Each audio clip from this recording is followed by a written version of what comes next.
The sea has no memory, and yet it remembers everything.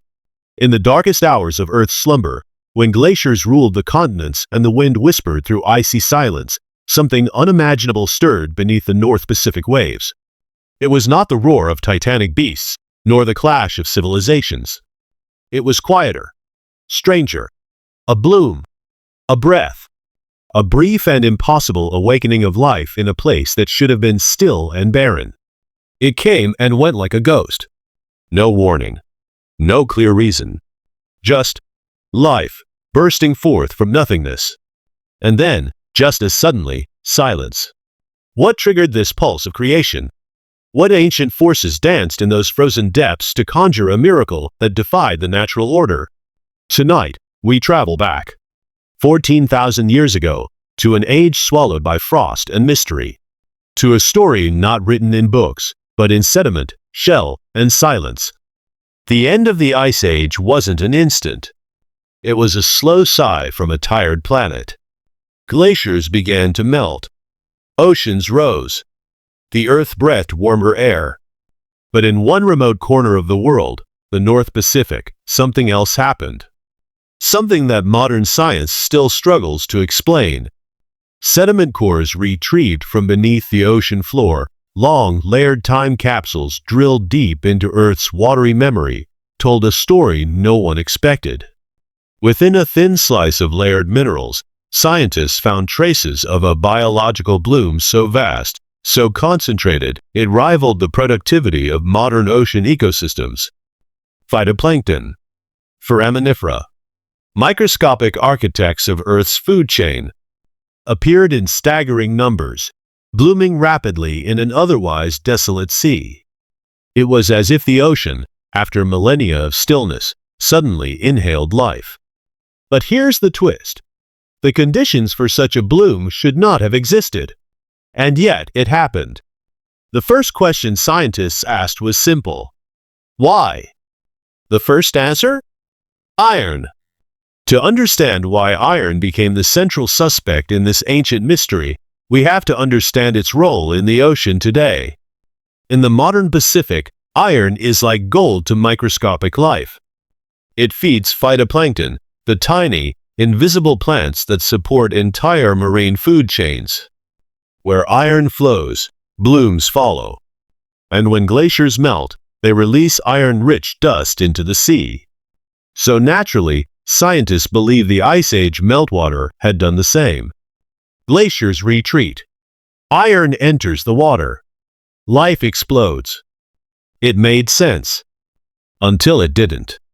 Because when researchers from Hui and the University of Bristol revisited the sediment cores, looking specifically for evidence of iron, what they found broke the theory apart. Iron levels, they discovered, were dropping right before the bloom, not rising. There was no sudden flush of metal from the glaciers. No massive dust storms to feed the ocean. In fact, the iron was at one of its lowest points in the record. And yet, the bloom still happened. So, if not iron, then what? Sometimes, when the obvious explanation fails, you must look deeper. Not just into the ocean, but into time itself. The research team, led by scientists from Woods Hole Oceanographic Institution, University of Bristol, and beyond, began peeling back the layers, literally. They returned to sediment core GGC-37, drilled from the seafloor near Russia's Kamchatka Peninsula, and sliced it centimeter by centimeter, reading the ocean's diary like a detective reads a murder scene. Each layer revealed secrets, not just of what was there, but of what wasn't. No iron spike. No volcanic ash influx. No mineral bloom.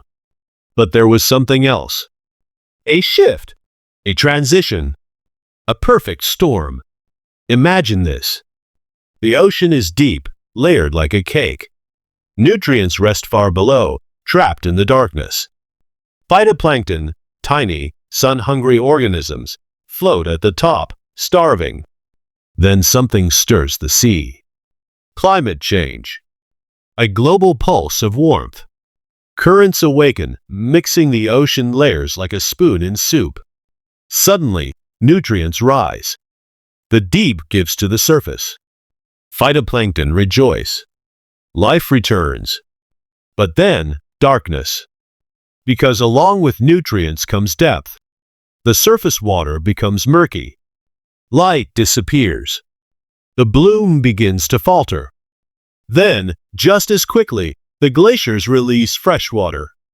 It flows from the melting ice caps into the ocean, lighter than salt water, resting on top like oil over water. It seals the surface. It stills the mixing. And in that stillness, clarity. Now, the surface layer is calm, nutrient-rich, and filled with light.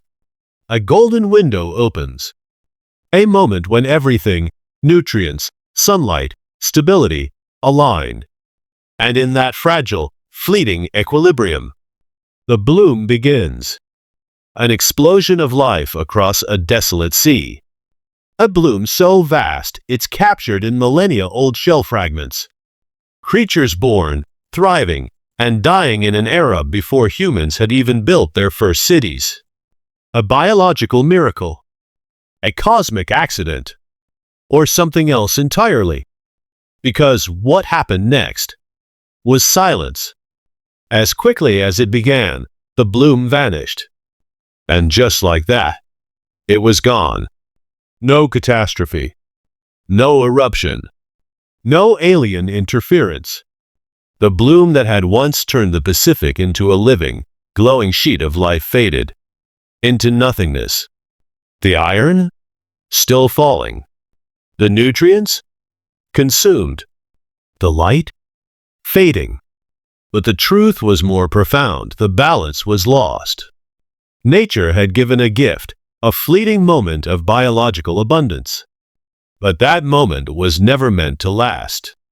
The sea had sighed. And then, it slept. Scientists watched in awe as the sediment record revealed this timeline, not with words, but with dust, shells, isotopes. Each a whisper from a time too ancient for memory.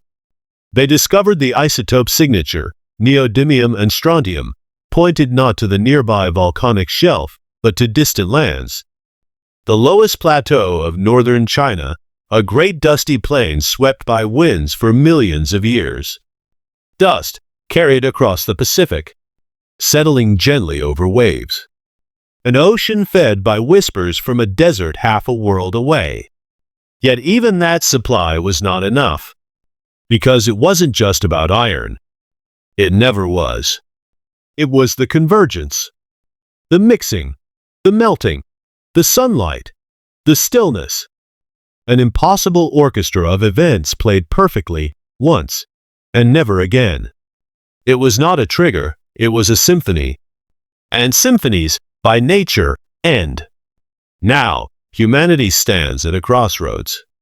Today, some propose we seed our oceans with iron to create artificial blooms, to trap carbon, to fight climate change, to fix what centuries of industry have unbalanced. The iron hypothesis, as it's called, is controversial, promising salvation, or bringing new chaos. But what if we've misunderstood the past? What if iron alone was never the key? What if the ocean isn't a machine to be hacked, but a consciousness to be heard?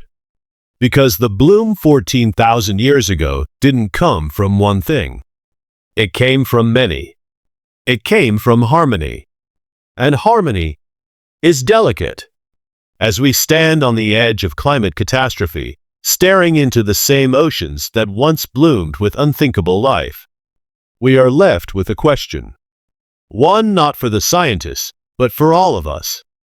What happens when we try to control the sea, without first learning to understand it?